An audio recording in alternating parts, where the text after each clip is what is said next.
Hello and welcome back to part 3 of topic 6, the digital divide. This is for Cambridge International AS and A-level information technology. As you can see, we're going to be looking at groups affected by the digital divide. We're currently on number 6 out of 11 topics, and this is for AS level information technology. Obviously there are more topics for the A level as well. So, in this video, we're going to be looking at the groups affected by digital divide, including people who live in cities and those who live in the countryside, people in developed countries and those in less developed ones, well-educated people and those with less education, older people and younger people, rich people and poor people, and people with disabilities and those without. Okay, so let's first of all look at people who live in cities and those in the countryside.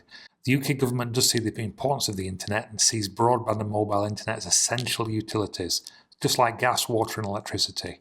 While cities in the UK usually have good broadband, rural areas still often don't, which can harm local communities and their businesses.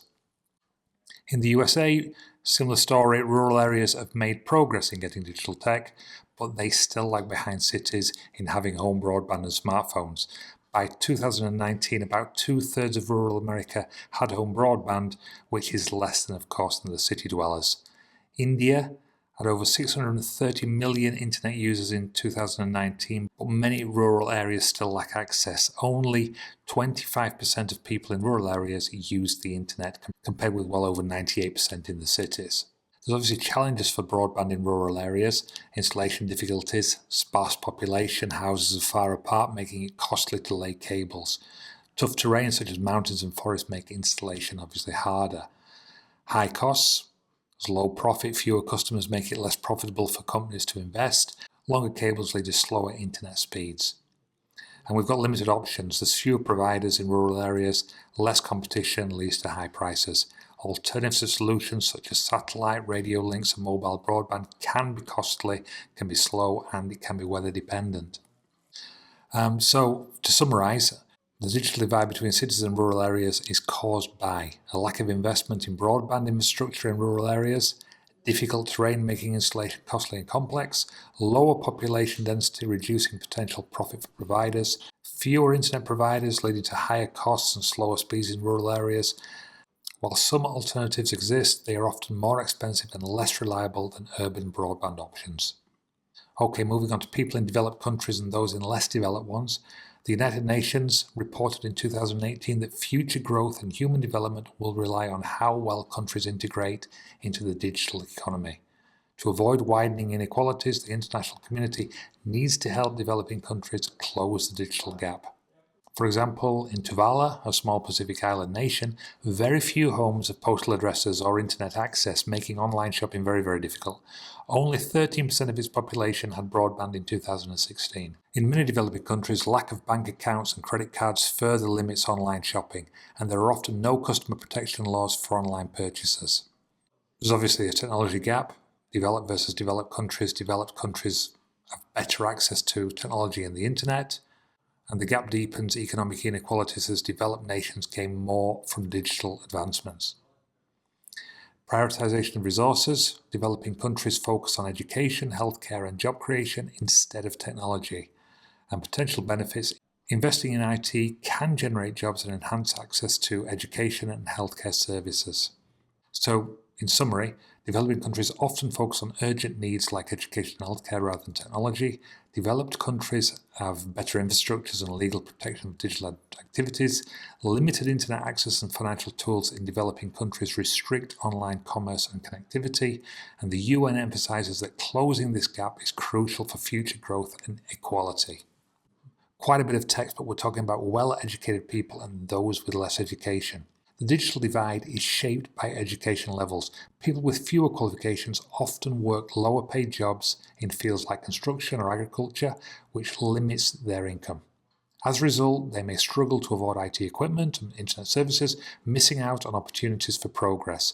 Education is crucial here. Schools with ample IT resources and fast internet can teach digital skills effectively. Conversely, schools lacking in these resources leave students lagging behind in digital literacy. This creates a gap in skills among students based on their school's resources. Despite cheaper internet in cities, a significant digital divide persists. Many less educated individuals don't see the internet as important in their lives, which makes them hesitate to use it. A 2017 report found that nearly 60% of people without home broadband in the USA cited no need or no interest, showing a growing disinterest compared to previous years. Income differences. Less educated people often earn less, making it harder to afford IT equipment and internet services. School resources. Schools with more IT resources can teach digital skills better, creating disparity in digital literacy. Perception of internet use. Many less educated people don't see the internet as valuable or as a necessity in their lives, leading to less adoption of digital technologies. The gap between old people and younger people, the generation gap in technology is big. Old people often lack confidence using IT because they don't grow up with it, leading to fear and avoiding technology. Tech companies focus on younger customers, so new technologies like smartphones are hard for old people due to fine motor skills and fast changes. Young people embrace new skills and tech for future use, while older generations prioritize social connections and familiarity. Factors like gender, education, and income also affect this gap.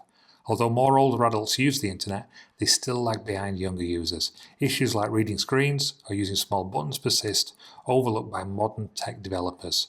Older adults prefer established tech and are slower to adapt. For example, in France, less than 10% of those over 80 use the internet versus nearly all of the population who are under 30. In the UK, over half of those over 50 haven't used a computer in over 3 months, versus just 13% of those aged between 16 and 30. In terms of summarising this, confidence and fear. Older people often lack confidence with IT and may fear new technologies, while younger people are more familiar and comfortable with using it. Market focus. Tech companies design products for younger users, making them less accessible to older people. Adoption and skills. Younger people adopt new technologies faster, while older adults stick to what they know and tend to focus more on social connections. Physical challenges. Older people may struggle with small screens, tiny buttons, and visual impairment, which are often not addressed by tech developers. The difference, the divide between rich and poor. Socioeconomic groups. The digital gap between rich and poor is clear because companies prioritize high-tech products, especially brand new products, for wealthier customers to boost profits. They often neglect developing advanced systems affordable for poorer people, resulting in less advanced technologies options for them and fewer opportunities to improve IT skills. This divide highlights disparity in both wealth and IT literacy. Income significantly influences technology use and digital skills. Despite cheap technology and wider internet access, affluent individuals still enjoy better connectivity. A 2019 Pew Research Center report in the USA found that 29% of people earning less than $30,000 lacked a smartphone, 44% lacked broadband, and 46% didn't own a computer. Most low-income households also lack tablets, unlike those earning over $100,000 or more. Many poorer countries face similar challenges with affordability for computers and broadband. To summarise this, product development companies make advanced technologies for wealthier people because it's more profitable, leaving poorer people with less advanced options. Income influence. Higher household income leads to better access to digital resources and higher digital skills, and potentially higher digital skills. Access disparity. Despite cheap technology and broader internet access, rich people still have better digital access than poorer people. And affordability issues. Many people in poverty, especially in poor countries, can't afford computers or internet connections. Moving on to people with disabilities and those without. The digital gap for people with disabilities is significant despite IT potential benefits.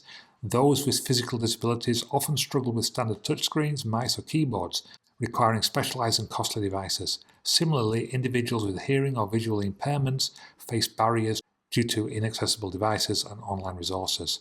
And we've got an example here, a country in Africa, Kenya.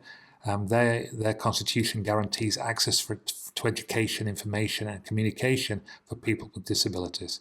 However, Judy Ockite, founder of the Association of Accessibility and Equality, highlights unmet digital accessibility goals. Despite Kenya's move to online services, platforms often lack user-friendliness for the visually impaired, potentially widening the digital divide. Research from 2018 revealed outdated computers, lacking software, and inadequately trained staff in some educational settings exacerbated digital access challenges for individuals with disabilities. Again, to summarise this, accessibility challenges: standard IT devices are often unusable by people with physical disabilities who need specialised expensive equipment. High costs: adaptive technologies for people with disabilities are costly, making them hard to afford. Limited resources: people with hearing or visual impairments lack suitable personal devices and internet resources. And there are policy gaps. Laws like those in Kenya promote equal IT access, but poor implementation, outdated equipment, and untrained staff limit digital accessibility. And finally, I've got 3 exam-style questions I just want to quickly go through. I'm going to leave this one on screen. 1, briefly describe 2 factors that contribute to the digital divide between well-educated people and less well-educated people. Number 2, describe 2 reasons why older people tend to be reluctant to use new technologies. And 3, explain why it is possible that IT companies may have contributed to the digital divide between high and low income earners. Okay, so if you want to have a little go at those. Otherwise, question 1, what I've put here are the 2 factors would be digital literacy and skills, and then access to resources. Okay, so we've got a skills gap between the well-educated and the less well-educated, and we've got limited exposure. And then I've gone on to explain this. And then for access to resources, we've got resource availability, of course, and economic disadvantages. Okay, have a little read through that. And then question 2, describe 2 reasons why older people tend to be reluctant to use new technologies. Hard to learn and scared of breaking it. Okay, how many times have you handed your grandma or your grandfather your PlayStation controller and said, have a go at this, and they don't want to touch it because it's frightened of breaking it, frightened of doing something wrong, or just frightened of it altogether. So complicated to understand and fear of messing up. And number 2, don't see the point and prefer old ways. Happy with what they know. And changing is obviously difficult. Okay, and then finally question 3, we've got to focus on expensive products, targeting rich consumers, neglecting affordable options, inferior cheaper products, limited features, reducing learning, and then low investment in budget tech, profit-driven focus, increasing the gap. Okay, so there are my 3 answers to those. Remember, this is A-level, we've moved on from GCSE, we're looking at describing, explaining, okay, giving your opinion, showing that you understand the topic, showing that you understand the questions. Okay, and then finally, I just want to do a complete recap. Why do we need to bridge the gap with the digital divide? Well, what do we need to do to bridge the gap with the digital divide? Well, we've got to build infrastructure, improve tech access in rural and less developed areas. We've got to make tech more affordable, lower the cost of devices and internet plans. We've got to teach tech skills, offer training on using technology. Okay, that is it for this video. That is it for this topic. I might do some final videos in terms of exam questions, but that is it. So thank you very much indeed for watching. I will see you for topic 7. Please continue to ask questions, leave your comments, hit notifications, and please subscribe. And finally, if you wish to buy me a coffee, I'd be truly grateful. Please visit buymeacoffee.com/learning zone. Thank you very much indeed.